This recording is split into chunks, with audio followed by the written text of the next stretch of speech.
Here we go. What's up, everybody? Anyway. Alright, I think this is going to be the last problem there for a while anyway for this section. 6x to the 6th power minus 3x to the 5th minus 12x to the 4th plus 6x to the 3rd. Notice how slow I go. I'm hoping you're writing this down. Let's factor. Completely factor this thing out. So once again, we're going to need to group some terms before we actually do this. And that's something that you just got to work over and over and finally, eventually get. What are we going to group? Let's group 6x to the 6th minus 12x to the 4th. We'll put them together.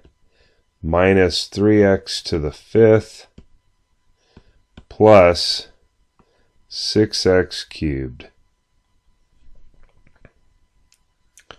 Alright, looking at this, we can factor out, what are we going to factor out here? If I factored out a 3, that would leave this with a 2.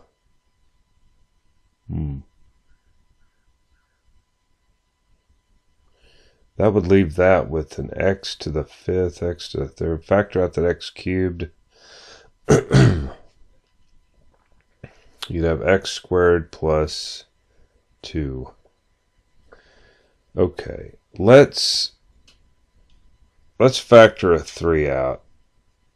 I'm telling you, this stuff is not easy. I'm trying to explain it to you.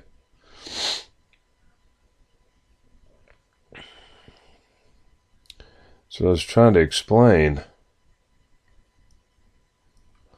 6x is 6 minus 12x, da da da da. Yeah. I factored out a 6, that would leave me with 2. Factor out a 3, that leaves me with 2.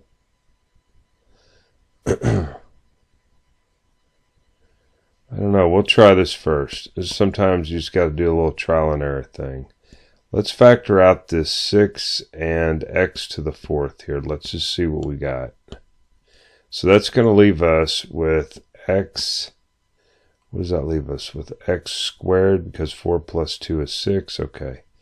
Minus 2. Yes. X squared minus 2. All right. Because this is a negative, we need for this sign here to be negative. Okay. And that means we're going to factor out 3x cubed. So that's going to leave this x with x squared minus, factoring 3 goes in 6 2 times, we factor, look at that.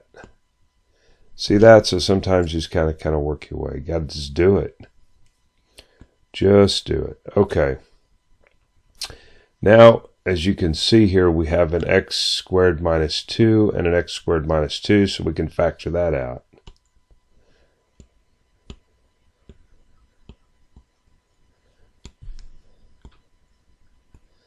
We're going to be left with a 6x to the 4th minus 3x squared. Minus 3x squared. Now, we're not done. Because in this one here, we have an x to the 4th and an x squared, which means we can factor an x squared out. 3 also goes into 6. We factor a 3 out. Okay, so let's just continue to work on this.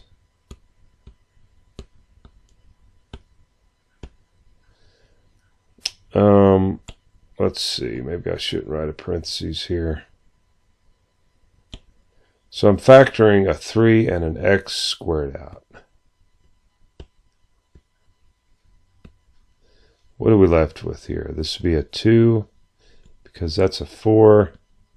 That's going to be x squared minus, I factored out the 3 and the x squared, so we're left with a 1. We're left with a 1, but something's not right here.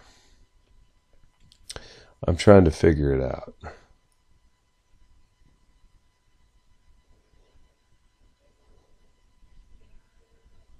Something is fishy in St. Louis. Okay, I see it now.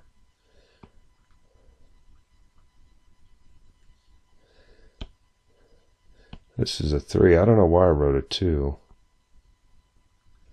There's a 3 there. Okay. So really what we're doing is, yep. All right, let's rewrite this. Factoring out a 3x cubed. That's going to leave us with 2x minus 1. All right, that makes more sense. 3x cubed. See, that would be 3x cubed times 2x is 6x to the 4th. And then 3x cubed times 1 is 3x cubed minus 3x cubed. Okay, that's as far as we can go on that. So first thing we did was we grouped some terms, and then we just started pulling stuff out and tried to get in both those terms something was the same in both, which was that x squared minus 2. And then from there it was pretty easy. But watch out for the details, they'll get you. Okay, so that was a little bit more complicated problem.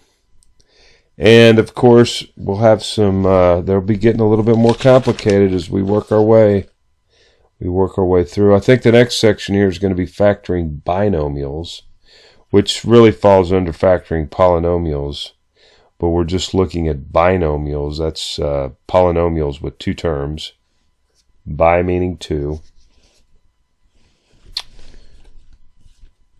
Anyway. All right, I'll see you in the next section.